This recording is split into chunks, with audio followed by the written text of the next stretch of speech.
खट्टा खाने वाली चुड़ैल। रात को अचानक राधिका मौसी को किचन से कुछ गिरने की आवाज आई। उन्होंने बाहर निकल के देखा तो किचन में उन्हें कोई सफेद साड़ी में दिखा। वो चीख पड़ी, हे भगवान, आलतू जलाल तू आई बला को टाल तू, आलतू जलाल तू आई बला को टाल तू। राधिका मौसी को चीखते सुनकर श्रवण बाहर आता है भागते हुए। अरे माँ, क्या हुआ? क्या देख लिया? दादी माँ आ गई क्या सपने में? अरे बेटा, रसोड़े में देख तो कौन है?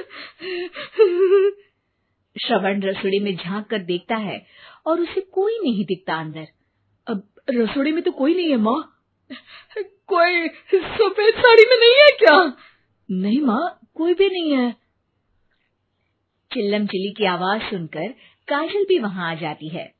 अब क्या हो गया माँ जी? अरे बेटा, रसोड़े में एक चुड़ैल थी सफेद साड़ी में। अरे क्या कर रही थी वो अंदर? अरे बताया नहीं, कल आएगी ना तो पूछ लूंगी। चुड़ैल जी, आपका क्या प्लान है? माँ जी, रात बहुत हो गई है, आपने कोई बुरा सपना देखा होगा, चलिए सो जाइए। राधिका मौसी सोने तो चली जाती है, पर उनको रात भर नींद ही नहीं आती। वो कुछ भी उलझुल बातें सोचने लगती है। कहीं चुड़ैल की वजह से तो घर में टेंशन नहीं हो रहा, कहीं उसी की वजह से तो वो दादी नहीं बन पा रही।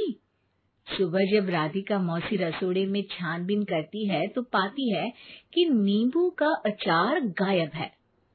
चुड़ैल नींबू का अचार ले गई? मुझे तो ठीक नहीं लग रहा कुछ। चुड़ैल को भी पता है कि जिंदगी का असली मजा तो खट्टे में ही है। राधिका मौसी झट से श्रवण को फोन कर देती है। बेटा, मुझे समस्या समझ में आ गई है, हमें एक तांत्रिक की जरूरत है। अरे क्या बोल रही हो माँ, तांत्रिक की क्या जरूरत है? आप पूजा पाठ तो कर ही रही हो ना। आलतू जलालतू मंत्र सारे फालतू जैसे कुछ मंत्र पढ़ो, चली जाएगी अपने आप चुड़ैल। अरे नहीं बेटा, कभी चुड़ैल को कम नहीं समझते। अरे तुझे पता भी नहीं चलेगा कि कभी वो छल करके काजल की जगह घर की बहू खुद बन जाएगी। क्या माँ, कुछ भी बोल रही हो? कहाँ काजल और कहाँ चुड़ैल? वैसे एक बात बताओ, काजल को अगर गाने के लिए बोल देना तो चुड़ैल काजल की आवाज सुनकर घर तो क्या धरती लोग छोड़कर चली जाएगी।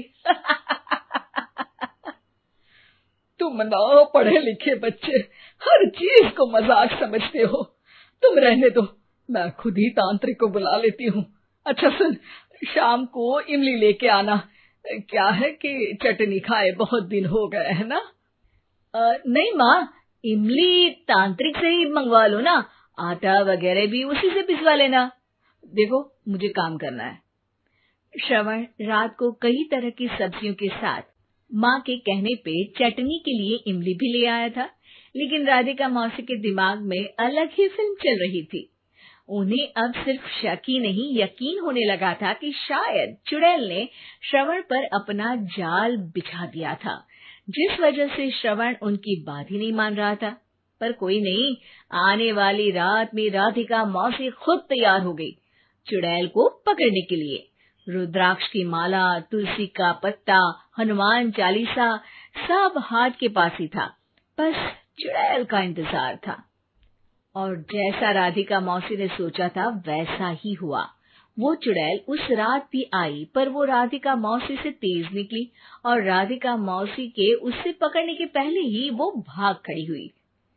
जरूर बहू पे साया है उस चुड़ैल का, तभी तो श्रवण के कमरे में गई है। और अगली सुबह राधिका मौसी पिछली रात हुए हमले में किन चीजों का नुकसान हुआ उसका हिसाब लगा रही थी। उनके खेमे से एक आम के अचार की शीशी भी गायब हो चुकी थी और वो इमली भी जो कल श्रवण लेकर आया था। राधिका मौसी इस बारे में सोच ही रही थी कि श्रवण जल्दी से रसोड़े में आकर दवाइयों की पोटली ढूंढने लगता है। अरे बेटा, क्या हो गया? अब माँ, वो काजल की तबीयत खराब है, बहुत घबराहट हो रही है उसे। हे भगवान, मैंने पहले ही कहा था कि तांत्रिक को बुला लेते हैं, पर नहीं, अब देखो उस चुड़ैल ने काजल को अपने वश में करना शुरू भी कर दिया है। हालांकि श्रवण भूतों में विश्वास नहीं करता था, पर अब वो भी डर जाता है और राजी हो जाता है एक तांत्रिक को बुलाने के लिए। कुछ ही घंटों में तांत्रिक आ जाते हैं और राधिका मौसी तांत्रिक जी को सब बता देती है। घोर संकट, घनघोर संकट, चुड़ैल को मारू जोर चाकट, ओम भट स्वाहा खटखा के आहा। अरे ये क्या मंत्र है? मेरे खुद के ओरिजिनल मंत्र है, कल रात को ही लिखे हैं, अच्छे लगे तो दाद चाहूंगा। एक और मंत्र सुनो। अर्ज किया है आब्राकडाब्रा, दिल्ली बम्बई आगरा, चंदा मामा सोवरले सुरन मामू जारा। ये मंत्र है? अरे कोई 40 वालीसा पढ़ो ना। वक्त कम है, 40 नहीं पड़ेंगे, 20-25 में काम चलाना पड़ेगा। अलग निरंजन जाके लंदन, मुफ्त का मंजान घिस मेरे नंदन। अरे जल्दी करो तांत्रिक जी, जल्दी करो। तांत्रिक अपने उल झलूल मंत्र पढ़ने लगता है। श्रवण को तांत्रिक पे शक होता है। वो अपने एक डॉक्टर दोस्त को कॉल कर देता है ताकि कोई अनहोनी हो तो इमरजेंसी में चीजें मैनेज हो जाए। तांत्रिक धुनी रमाता है, जिसकी वजह से कमरे में काफी धुआं हो जाता है और जिसकी वजह से बहू की घबराहट बढ़ जाती है। अब भागेगी चुड़ैल। हाँ। बहू खांसते हुए धुएं से बचने के लिए बाहर चली जाती है। अरे भाग रही है, भाग रही है। पीछे पीछे श्रवण भी जाता है। बहू एक सोफे पर बैठ जाती है। तभी डॉक्टर दोस्त आ जाते हैं और श्रवण को पानी लाने के लिए कहते हैं। थोड़े चेकअप के बाद डॉक्टर कहते हैं, मेरे हिसाब से जाप का काम पूरा हो गया है। क्या मतलब? अरे कुछ भी नहीं माँ, कोई चुड़ैल नहीं है, खुशखबरी है, अब दादी बनने वाली है। मगर वो सब अचार के डब्बे। श्रवण दोनों अचार के डब्बे अपनी माँ को दिखाता है, जो कि उनके बिस्तर के नीचे छुपे हुए थे। आपने सही बोला था माँ, वो चुड़ैल काजल ही थी जो खट्टा खा रही थी।